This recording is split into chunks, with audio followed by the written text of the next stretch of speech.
Good evening बच्चों, संसारपुर में आपका स्वागत है। आज की क्लास में हम लोग शुरू करने वाले हैं कक्षा 9वीं का प्रश्नावली 14.1। ठीक है, तो 14.1 का जो क्वेश्चन है उसे हम लोग पढ़ते हैं। क्या कहा गया है कि उन 5 आंकड़ों के उदाहरण दीजिए जिन्हें आप दैनिक जीवन में एकत्रित कर सकते हैं। कहने का मतलब है उन्हें हम गिन सकते हैं। तो ऐसे ढेर सारे उदाहरण हैं जिन्हें आप रास्ते चलते गिन सकते हैं, आपने कक्षा में जाकर गिन सकते हैं, आप अपने घर में उन संख्याओं को, उन वस्तुओं को गिन सकते हैं। जैसे कि आप अपने क्लास में जाते हैं तो बच्चों की संख्या गिन सकते हैं, सीटों की संख्या गिन सकते हैं, लगे हुए पंखों की संख्या गिन सकते हैं, टीचर्स की संख्या गिन सकते हैं। ठीक है, और उसके बाद आप और इस तरह के कई एग्जाम्पल ले सकते हैं जिन्हें आप अपने जीवन में गिन सकते हैं। अपने कॉपी किताबों की संख्या गिन सकते हैं। कोई भी ऐसी आप एग्जाम्पल ले लीजिए जिन्हें आप गिन सकते हैं। ठीक है, तो चलिए हम उन 5 एग्जाम्पल को देखते हैं कि वो 5 एग्जाम्पल कौन से हैं। ठीक है, देखिए हमने उन 5 आंकड़ों को लिख लिया है। ठीक है, देखिए पहला आंकड़ा है कक्षा में बैठे विद्यार्थियों की संख्या का संग्रह। दूसरा है स्कूल में लगे पंखों की संख्या का संग्रह। तीसरा है टीवी के माध्यम से चुनाव में गिने गए वोटों की संख्या का संग्रह।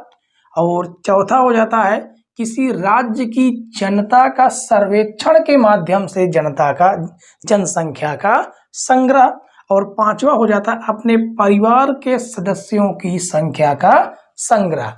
जरूरी नहीं है कि आप इन 5 ही एग्जाम्पल को लें, आप अपने अनुसार किसी भी एग्जाम्पल को ले सकते हैं जिन्हें आप अपने जीवन में गिन सकते हैं, एकत्रित कर सकते हैं। ठीक है, और हमने यहाँ पर प्रश्न नंबर 2 भी लिख दिया है। क्यों लिखा है? इसमें कहा गया ऊपर दिए गए प्रश्न 1 के आंकड़ों को प्राथमिक आंकड़ों, क्या कहा गया? प्राथमिक आंकड़ों या गौण आंकड़ों में वर्गीकृत कीजिए। अब सबसे पहले आपको ये जानने की जरूरत है कि प्राथमिक आंकड़े किसे कहते हैं और गौण आंकड़े किसे कहते हैं।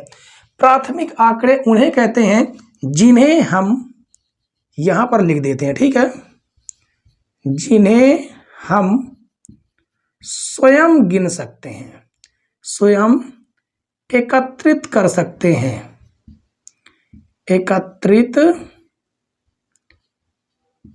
कर सकते हैं,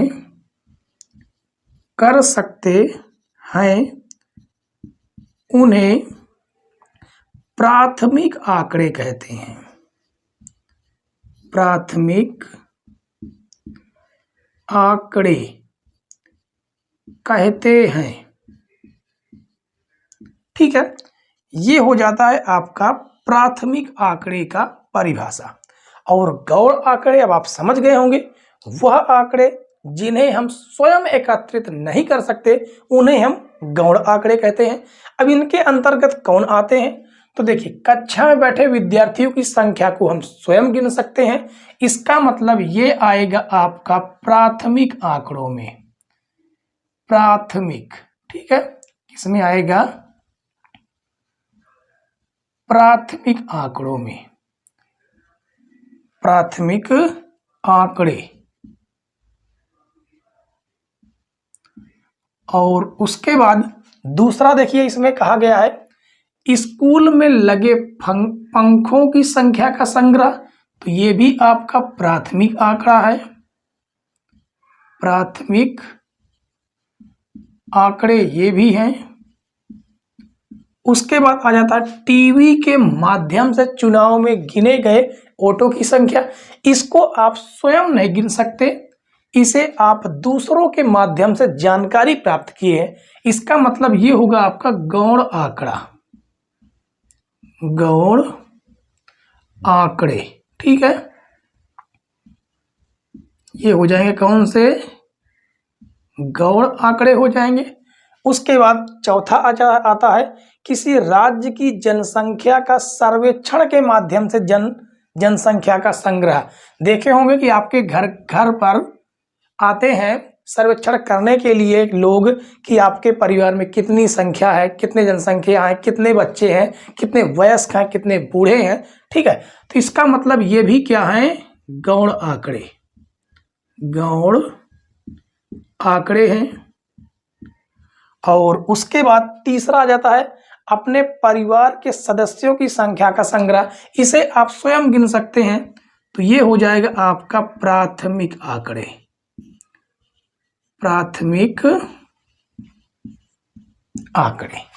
ठीक है, सिंपल से क्वेश्चन थे, केवल क्वेश्चन 1 और क्वेश्चन 2 में ही आपकी प्रश्नावली समाप्त हो जाती है।